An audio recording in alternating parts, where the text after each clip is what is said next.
Volume 4, Chapter 420, 24th of April, 1946.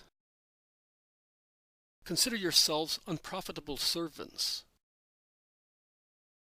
The gravel bed is white in the moonless but very clear night, as thousands of large, unusually large stars are shining in the eastern sky.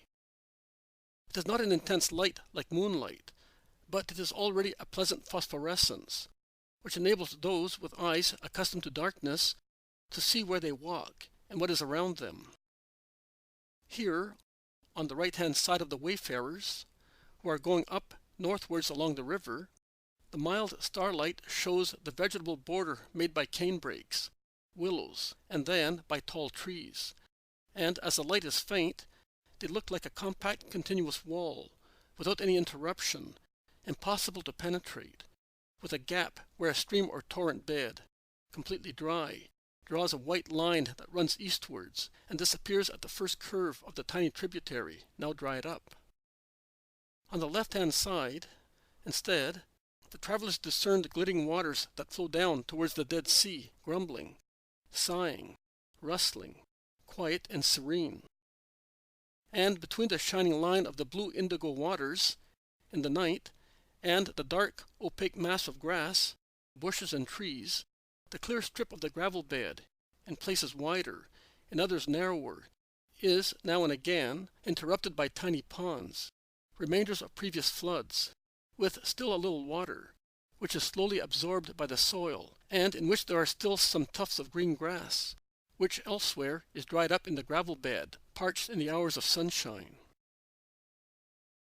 The apostles are compelled by those tiny ponds, or by tangles of dry bulrushes, as dangerous as blades for their feet, half naked in sandals, to part now and again, and then join again in a group round the Master, who is proceeding with vigorous strides, always solemn, silent most of the time, with his eyes raised to the stars rather than bent to the ground. But the apostles are not silent. They are talking to one another, summarizing the events of the day, drawing conclusions or foreseeing future developments. A few rare words of Jesus, often spoken in reply to a direct question, or to correct a wrong or uncharitable opinion, punctuate the chattering of the 12. And the march proceeds in the night, marking the night silence with new elements for those desert banks, human voices and shuffling of feet. Nightingales are silent among the branches, surprised at the discordant harsh sounds, mixing with and disturbing the usual murmur of water and whispering of breezes, the customary accompaniments of their virtuosi solos. But a direct question, not concerning what has happened, but what is to happen, breaks not only the peace of the night, but also the more intimate peace of hearts, with the violence of a rebellion, in addition to the sharp tone of voices, upset by scorn and anger. Philip asks whether and in how many days they will be home. A latent need for rest, an unexpressed but understood desire for family love, is in the simple question of the elderly apostle, who is a husband and father besides being an apostle, and has interests to look after. Jesus perceives all that, and turns round to look at Philip. He stops, waiting for him, as Philip is a little behind with Matthew and Nathanael, and when he is near, he embraces him with one arm, saying, "Soon, my friend. But I ask you to be kind enough to make another small sacrifice, providing you do not wish to part from me before." Me? Part from you? Never. Then, I will keep you away for some time from Bethsaida. I want to go to Caesarea on the sea via Samaria. On our way back, we will go to Nazareth, and those who have no family in Galilee will remain with me. Then, after some time, I will join you at Capernaum, and I will evangelize you there to make you even more capable. But if you think that your presence at Bethsaida is necessary, you may go, Philip. We shall meet there. No, Master. It is more necessary for me to stay with you. But you know, home is sweet, and my daughters. I do not think that I will have them very much with me in future, and I would like to enjoy a little of their modest kindness. But if I have to choose between them and you, I choose you. And for many reasons, ends Philip with a sigh. And you are doing the right thing, my friend, because I will be taken away from you before your daughters. Oh, Master, says grievously the apostle. It is so, Philip, concludes Jesus, kissing the temple of the apostle. Judas Iscariot, who has been grumbling between his teeth since Jesus mentioned Caesarea, raises his voice as if the kiss given to Philip has made him lose control of his actions. And he says, "How many useless things! I don't really understand why it is necessary to go to Caesarea." And he says so with angry impetuosity.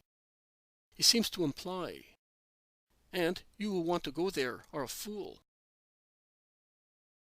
It is not for you to judge the necessity of what we do, but for the Master, Bartholomew replies to him. Really? Why not? As if he saw natural necessities clearly. I say, are you mad or sane? Do you realize of whom you are speaking? Asks Peter, shaking him by the arm. I am not mad. I am the only one with sound brains.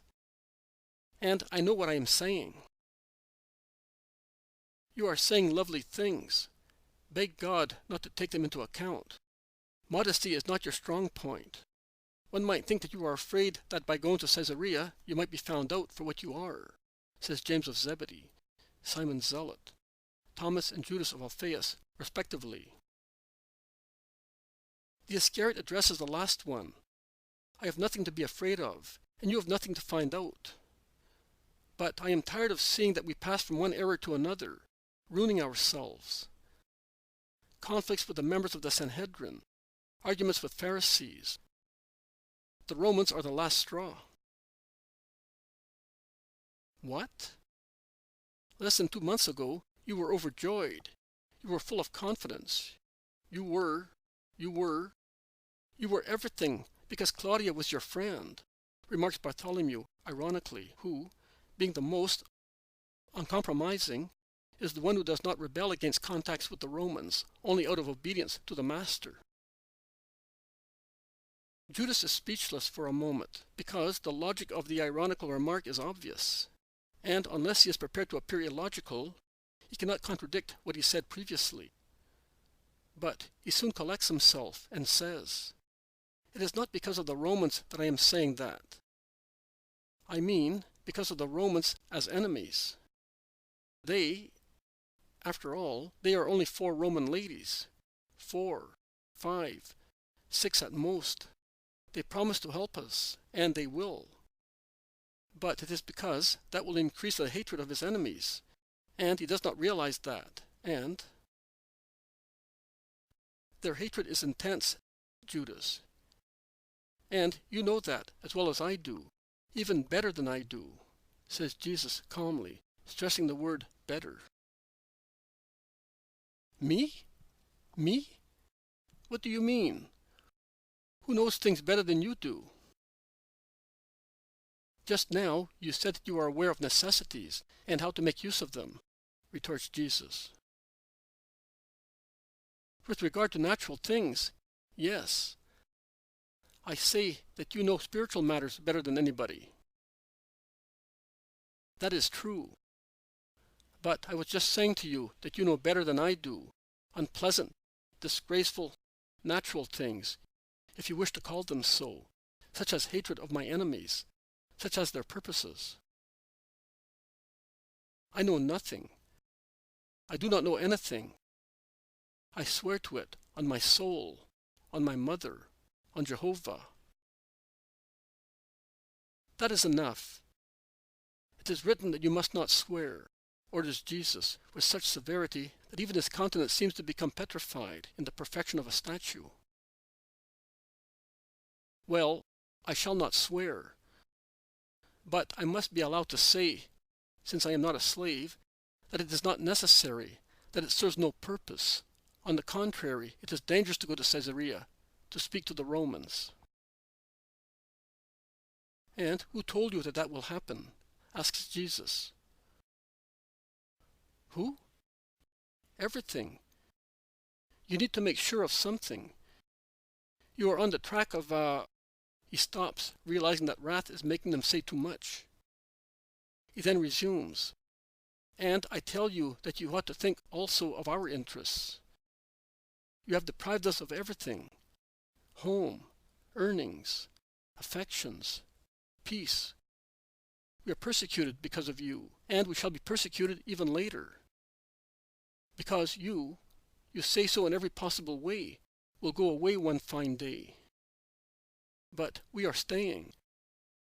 We shall be ruined, but we. You will not be persecuted when I am no longer among you. I, who am the truth, tell you so. And I tell you that I have taken what you spontaneously and insistently gave me. So you cannot say that I have taken away from you, with abuse of power, even one of the hairs that fall off when you tidy them. Why are you accusing me?" Jesus is now less severe. His sad countenance expresses the desire to bring Judas back to reason kindly, and I think that his compassion, so full and so divine, acts as a check on the others, who would not be so sympathetic towards the culprit. Judas also perceives that, and with one of the brusque changes of his soul, urged by two opposed forces, he throws himself on the ground, striking his head and chest, and shouting, "Because I am a demon. Save me, Master, as you save so many demoniacs. Save me. Save me." Do not let your desire to be saved be inactive. It exists. You can see that. I want to be saved. By me. You expect me to do everything. But I am God, and I respect your free will. I will give you the strength so that you may get to say, "I do want." But to want not to be a slave must come from you. I do want. I do want. But do not go to Caesarea. Don't go. Listen to me as you listened to John when you wanted to go to Achr. We have all the same rights. We all serve you in the same manner. You are obliged to satisfy us for what we do. Treat me as you treated John. I want it. What difference is there between him and me? The soul is different. My brother would never have spoken as you did. My brother does not. Be silent, James. I will speak. To everybody. And you stand up and behave as a man, as I treat you, not like a slave moaning at the feet of his master. Be a man, since you are so anxious to be treated as John, who, truly, is more than a man, because he is chaste and full of charity. Let us go. It is late. I want to cross the river at dawn.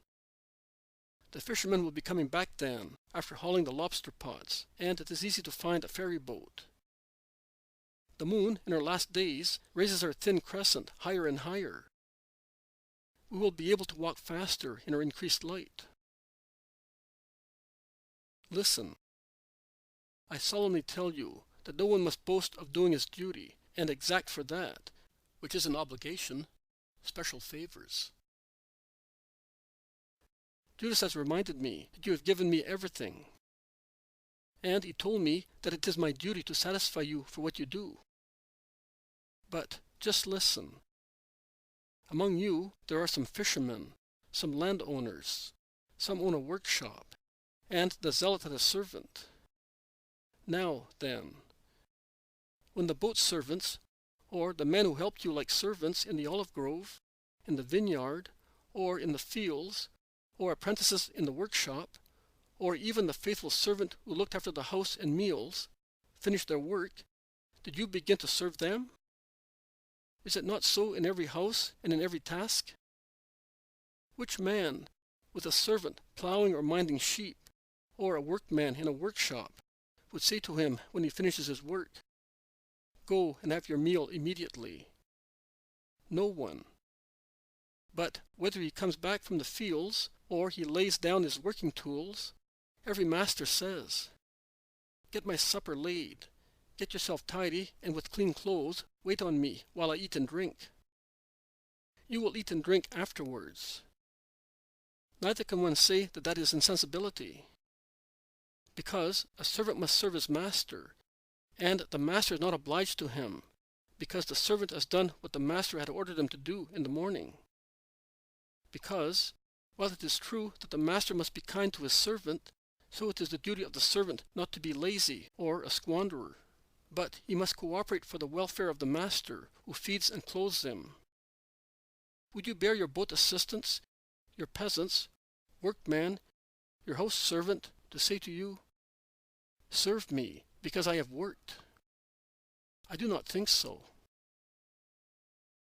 So with you, when you consider what you have done and you do for me, and in future, considering what you will do to continue my work and to continue to serve your master, you must always say, because you will see that you have always done much less than was fair to do, to be on a par with what you received from God.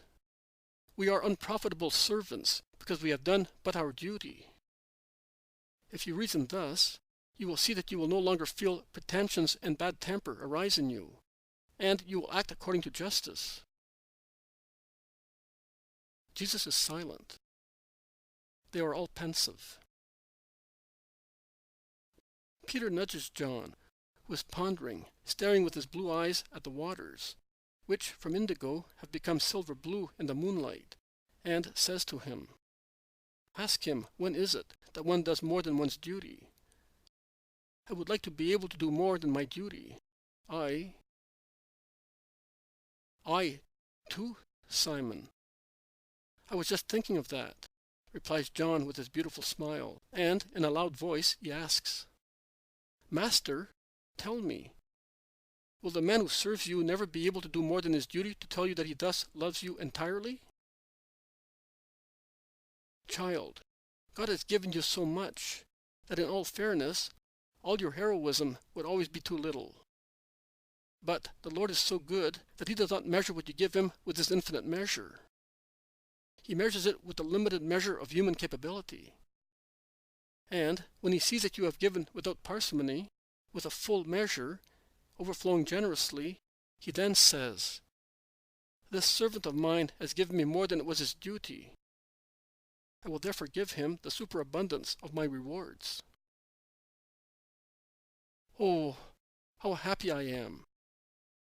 "I will give you an overflowing measure to have that superabundance," exclaims Peter. Yes, you will give me it. You will all give me it. All those who are lovers of the truth, of the light, will give me it. And they will be supernaturally happy with me.